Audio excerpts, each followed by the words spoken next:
정봉주 전 의원의 공천 취소로 다시 경선이 치러진 민주당 서울 강북을 후보는 민변 사무총장을 거쳐 노무현 재단 이사 출신인 조수진 변호사로 결정됐습니다.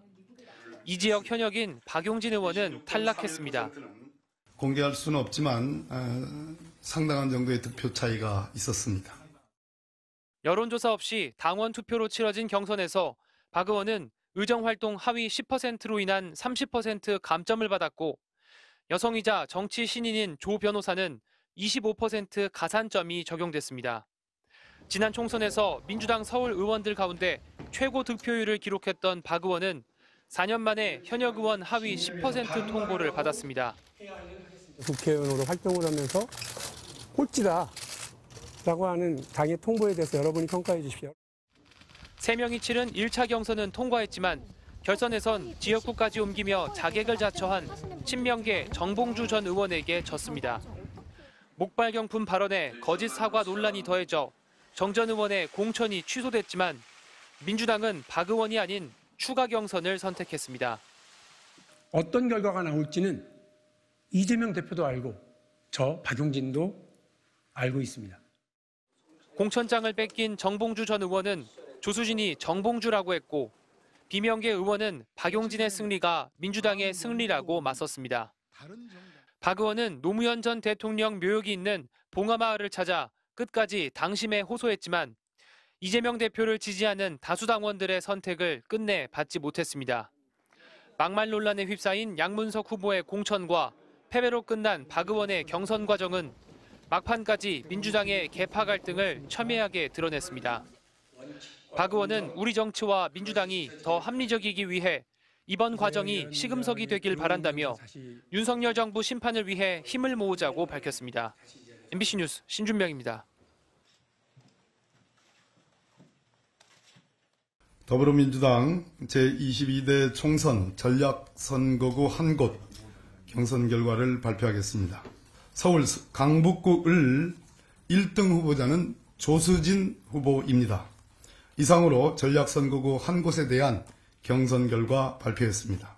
해당 결과는 잠시 후 더불어민주당 홈페이지에 게재할 예정입니다.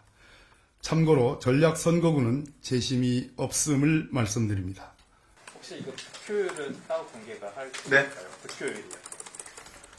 득표율 해당 후보자 대리인들이 다 보고 가셨는데요.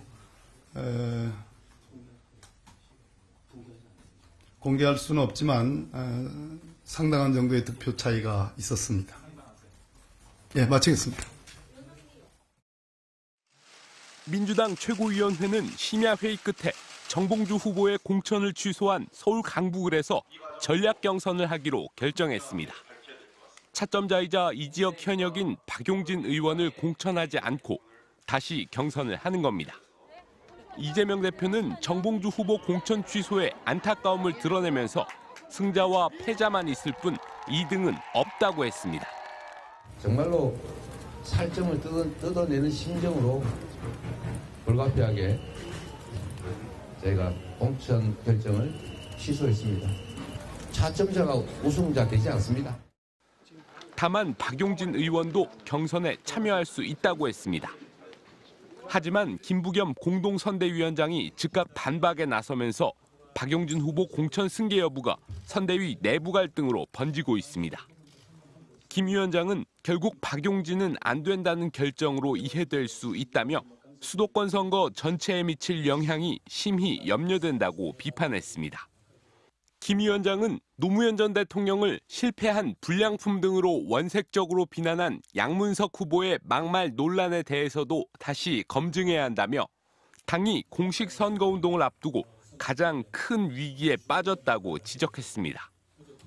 양 후보를 놓고는 노무현 재단 이사장인 정세균 전 총리가 모욕과 조롱을 묵과할 수 없다며 당의 결단을 촉구한 데 이어 이광재 후보와 임종석 전 대통령 비서실장의 비판이 이어지고 있어 또 다른 계파 갈등 요소로 떠오르고 있습니다. 하지만 이재명 대표는 정치인에 대한 비판은 자유라며 선을 그었습니다. 대통령 욕하는 게 국민의 권리 아니냐. 노무현 대통령께서는 자신을 비난했다고 그 비난한 정치인들을 비판하거나 아니면 비토하지 않았을 겁니다.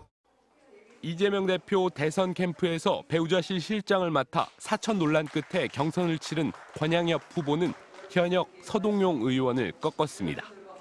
이 대표는 오늘 추미애 전 법무부 장관이 출마한 하남 등 수도권 유세에 나서 정권 심판론을 강조했습니다. MBC 뉴스 신재용입니다.